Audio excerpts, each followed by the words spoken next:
All right, nothing incredible. It was at this moment I knew he hit the grand. Well, how did I know that? Well, it wasn't guaranteed, but I knew his chances were dramatically increased after this ball landed. And I'm going to teach you exactly what to look for and how I knew that. So we're going to talk about the mechanics behind the hold and spin for Dragon Link, Dragon Cash, Lightning Link, Lightning Storm, Phoenix Link, all those hold and spin games. We're going to talk about the mechanics and math behind how the game actually works in the bonus round. Let's get into it. As always, if you're new here, we want to welcome you to the Gamble Smart channel. We're here to better educate you to become smarter and more responsible gamblers, and that does include breaking down the math and the science and the mechanics behind slot machine operations, just so you kind of know what you're aware of going into playing those games. So if you like that kind of stuff, we would love a subscription, thumbs up, ring the bell, share with friends. You know the drill. All right. You're not new to YouTube. All right, let's talk about hold and spin. So there was a point in Juan's bonus here, and Juan, big shout out. Thank you so much for letting me use this footage, and congratulations on that win, man. It's hard to get the grand sometimes, and it was good to see it happen to you, man. So how did I know that he had an increased chance of hitting the grand? Well, I'm going to break it down and explain exactly what to look for, but before that, let's talk about the mechanics of the game itself. Like, how does it actually work in the hold and spin? What is the math going on behind the scenes? So when you trigger the bonus with getting 6 orbs, fireballs, whatever it is, depending on the game that you're playing, you're basically triggering the bonus. At that point, the virtual reel tables completely change. Now, we've talked about that before on this channel. What virtual reels are basically the symbols and stuff behind the scenes, okay? And this is what the random number generator is picking from, is from these symbols. Now, each one of these squares that you see on the board here is an actual virtual reel. Each one of them is a reel. So if you trigger with 6, you have 9 spots that you need to fill up to get the grand. Each of these 9 spots is a different reel.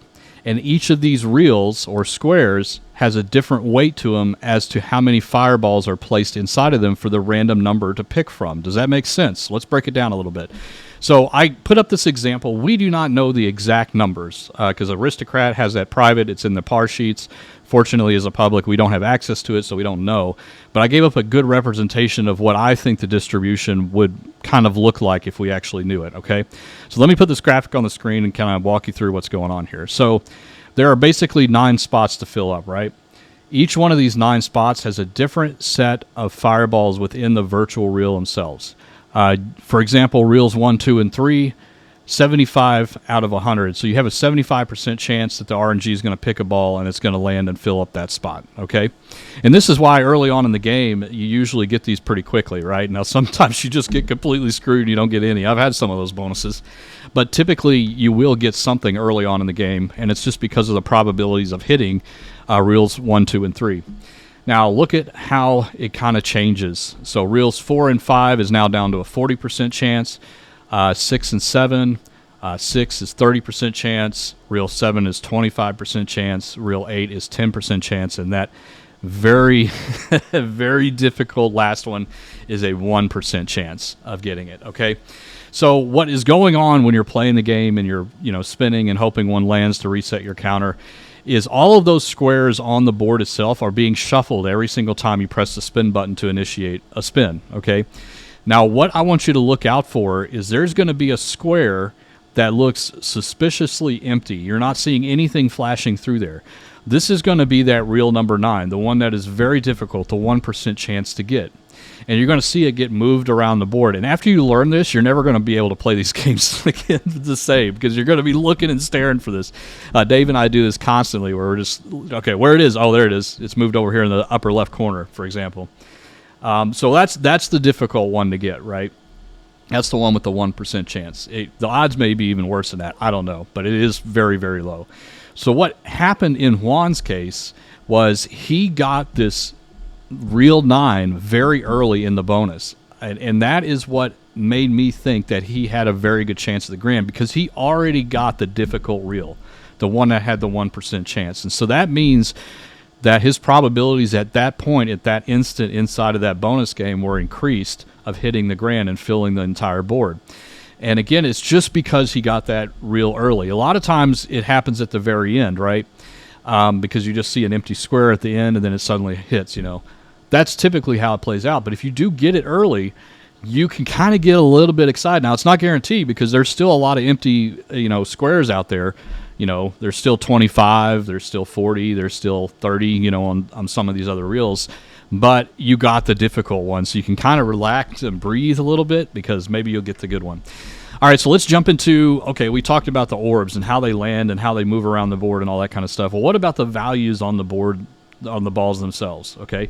This is a separate random number generator pool. And this is, imagine whenever the ball lands, it's actually at there's two RNG pools. One, is the ball going to land? Two, what's the value going to be on the ball?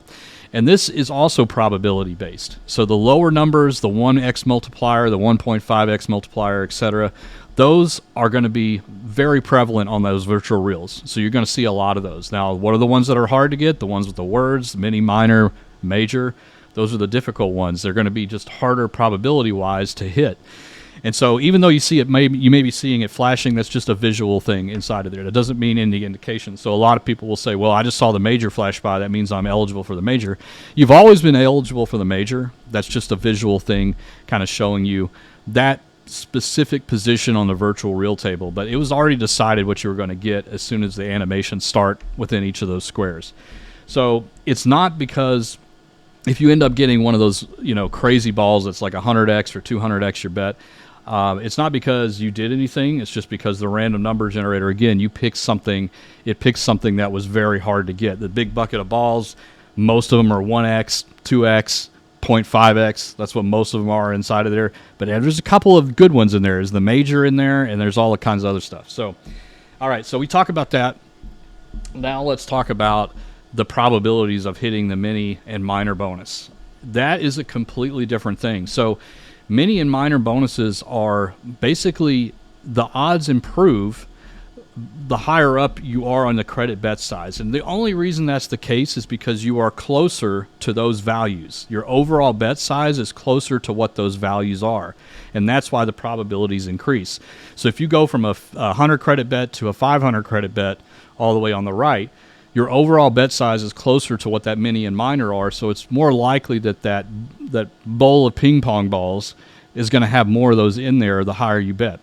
Now, it's all relative to your bet, okay? There's not something that says, well, you should stay off the minimum because you're never going to get a minor. Well, you can still get it, but it's all relative to your bet size, if that makes sense. So just because in the game rules it says, well, you have an increased chance of hitting the mini and minor if you bet higher, the only reason is because your overall bet is closer to those values, if that makes sense. So if you want to play all the way to right, go for it. Just make sure that that is in your comfort zone. That's something that you want to actually play at. We don't want to see you think that you have some kind of magical increased chance of hitting those, you know, by upping your bet. It's all relative, if that makes sense. All right. So that's the hold and spin feature. If you have any questions, I will do a follow-up video. If you're still a little bit confused on what's going on here, let me know in the comments below. I'll do a follow-up video. But this is how hold and spin works, and look for that square. Thanks again, Juan, for letting us use your video. Really appreciate it.